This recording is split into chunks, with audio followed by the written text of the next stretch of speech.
Hello everyone, welcome back to Crisilo knowledge. आज हम EPFO के एमसीक्यूज़ की सीरीज़ देखेंगे। उसमें हमारा डे 2 रहेगा। डे 1 में हमने क्या पढ़ा था? Factory act. उसके हमने डिटेल में एमसीक्यूज़ देखे थे जिसमें सारे प्रोविजंस ऑलमोस्ट इंक्लूडेड थे। और ये सीरीज़ आपको कैसी लग रही है कमेंट सेक्शन में ज़रूर मेंशन करना। वैसे तो आप लोग करते तो हो नहीं, बोलने का फ़ायदा है नहीं वैसे। तो इसमें हम क्या पढ़ेंगे? Industrial and labour laws. ठीक है, तो सबसे पहले हमारे लेबर लॉज चल रहे हैं जो कि कितने हैं? 9। ये हम सेकंड वाला पढ़ रहे हैं। तो आज हम बात करेंगे पेमेंट ऑफ वेजेज एक्ट 1936 की। तो ये क्यों आया था? ये आया था कि टाइमली वेजेस मिले लेबर क्लास को। ठीक है, जो काम कर रहा है उसकी एक्सप्लॉयटेशन ना हो, ज़्यादा उसकी डिडक्शन ना हो, एक्सप्लॉयटेशन से बचाने के लिए आया था।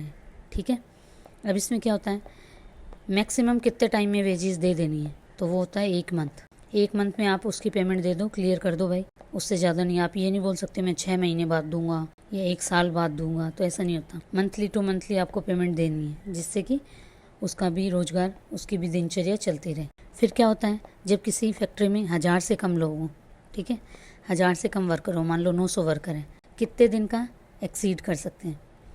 मतलब 1 मंथ में तो देनी होती है, पर कितने दिन एक्स्ट्रा लगा सकते हैं? तो वो होता है 7 डेज़। 7 डेज़ का डिले होगा तो चल जाएगा, कोई बात नहीं। पर कहीं किसी संस्था में क्या है, 1000 से ज़्यादा लोग हैं, ठीक है, 1000 से ज़्यादा लोग हैं, तो अब इतने लोगों को सैलरी देने में टाइम भी लगेगा ना। तो उसके लिए कितने एक्स्ट्रा डेज़ लग सकते हैं? 10 डेज़, मतलब 1 मंथ प्लस 10 डेज़, ठीक है, 40 डेज़। फिर एक होता है टर्मिनेशन। किसी की जॉब से निकाल दिया आपने, तो जॉब से निकाला है तो उसका पूरा हिसाब किताब कितने दिनों में आपको कंप्लीट कर देना है? Within 2 days. विदिन 2 डेज़ में उसकी छुट्टी करो। अगर आपने निकाल दिया है तो उसे अच्छे से जाने दो, उसकी सैलरी दो 2 दिन के अंदर और जाने दो। फिर क्या होता है, अब लेबर कहीं काम कर रही है तो उससे कुछ नुकसान हो जाता है या कुछ छुट्टी वगैरह मार लेते हैं तो फाइन्स लगते हैं ना। अब फाइन लगेंगे तो फाइन कितना फ़ाइन लग सकता है? जैसे सैलरी है 100 रुपये तो उसका 3%, 3 रुपये। मैक्सिमम कितना? 3% फ़ाइन लग सकता है सैलरी का। 3% से ज़्यादा नहीं होगा। फिर क्या होता है कि अभी कोई फैक्ट्री में चाइल्ड भी तो काम करते हैं, बच्चे भी काम करते हैं। अब बच्चे से कुछ टूट फूट हो गई, मतलब बच्चा कौन सा? 15 ईयर से कम वाला, ठीक है, 15 ईयर से कम वाला, उससे कुछ नुकसान हो जाएगा तो उस पर फ़ाइन नहीं लगेगा। 15 साल से कम किसी से नुकसान हो जाए तो उस पर फ़ाइन नहीं लगेगा। और फ़ाइन लगाने के लिए क्या होता है, प्रायर रिकमेंडेशन लेनी होती है, प्रायर अप्रूवल लेनी होगी। ठीक है, किससे लेगा? अगर स्टेट गवर्नमेंट है तो स्टेट से लेगा, अगर कोई सेंट्रल गवर्नमेंट है तो उससे अप्रूवल लेनी पड़ेगी। ये बात आपको समझ में आ गई? और जो फ़ाइन है कितने टाइम में लगा सकते हो? Within 60 days. कुछ एक्ट हुआ है, कुछ नुकसान हुआ है, उसके विदिन 60 डेज़ में आप फ़ाइन लगा लो। फिर क्या होता है, ये ना जो भी मालिक होता है कंपनी का, एक रजिस्टर मेंटेन करना पड़ेगा उन्हें अपने ऑफिस का, कि क्या डिडक्ट हो रहा है, क्या फ़ाइन लग रहा है या कैसे भी हो रहा है, कितनी सैलरी दे रहे हैं, वो सब एक रजिस्टर में मेंटेन करना पड़ेगा। अगर आप रजिस्टर मेंटेन नहीं कर रहे हो तो आप पे क्या लगेगा? आप पे फ़ाइन लगेगा। और फ़ाइन लग सकता है और इम्प्रिजनमेंट भी हो सकती है 6 महीने की। फिर जो ये रजिस्टर जो मेंटेन करते हैं ये लोग, तो अब आप मानो कोई कंपनी 50 साल पुरानी है, 100 साल पुरानी है, तो वो क्या अपना इतना टाइम का मेंटेन रखेगी? तो नहीं। कितने टाइम का मेंटेन रखना है? कितने टाइम का आपके अथॉरिटी को इंस्पेक्टर आके चेक कर सकता है? वो है 3 साल का। आपको प्रीवियस 3 साल के रिकॉर्ड होने चाहिए आपके पास, ठीक है। तो ये PYQ है, याद रखना इसे। चलिए अब क्वेश्चन देखते हैं। क्वेश्चन फर्स्ट क्या कहता है, इस पेमेंट ऑफ वेजेज एक्ट के अंदर मैक्सिमम वेजेस पीरियड कितना हो सकता है? तो मैक्सिमम 1 मंथ। 1 मंथ से ज़्यादा एक्सीड नहीं कर सकते आप। 1 महीने में सैलरी दे दो। अगर प्रोबेशन पीरियड वगैरह वैसी कुछ बात है तो वो अलग, उसके लिए अलग चीज़ें होती हैं, वो इस एक्ट में नहीं आएंगी। सेकंड क्वेश्चन हमारा क्या बोलता है कि इनमें से ये जो 4 डिडक्शन दी हुई है, इनमें से कौन सी पेमेंट ऑफ वेजेज एक्ट में नहीं आती? तो आप ये याद रख लो, जो PF होता है ना, PF इंक्लूड ही नहीं होता इस वेजेज एक्ट में। तो इसका आंसर हो जाएगा B, deduction for the contribution of provident fund.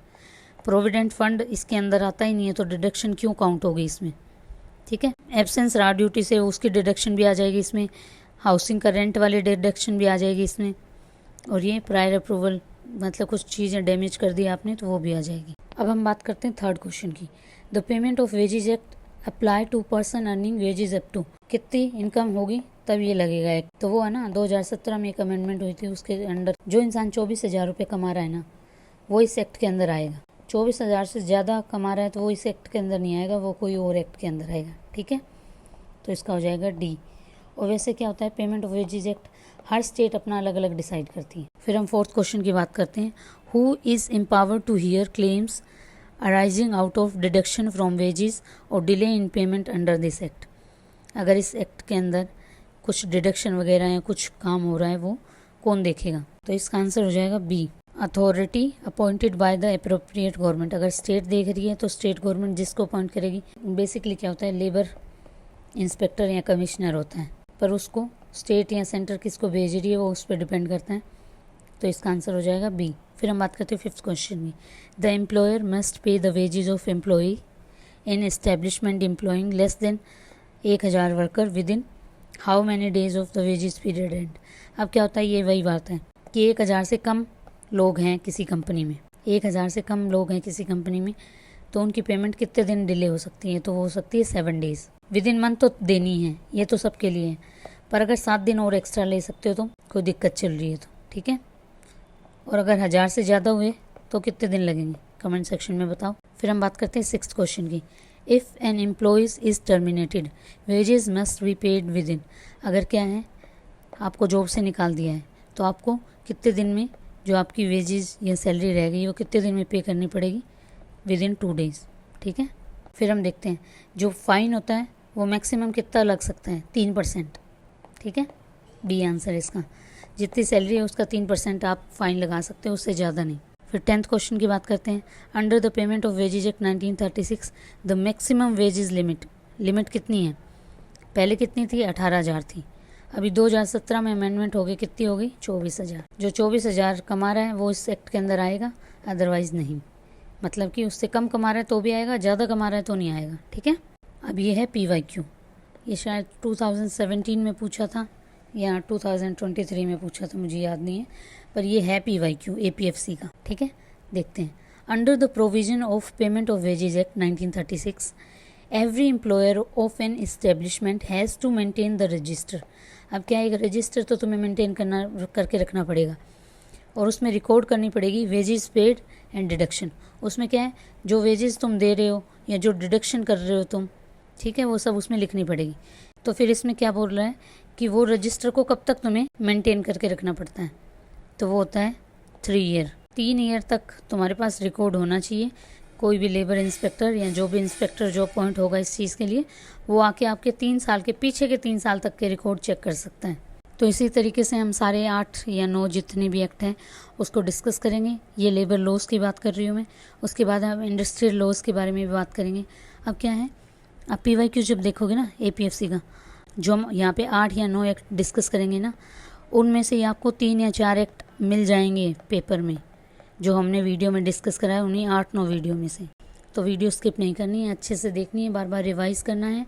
Revise करने से ही चीज़ें याद होती हैं, ठीक है। और अगर आपको लेक्चर पसंद आ रहा है तो please like, share and subscribe. Thank you.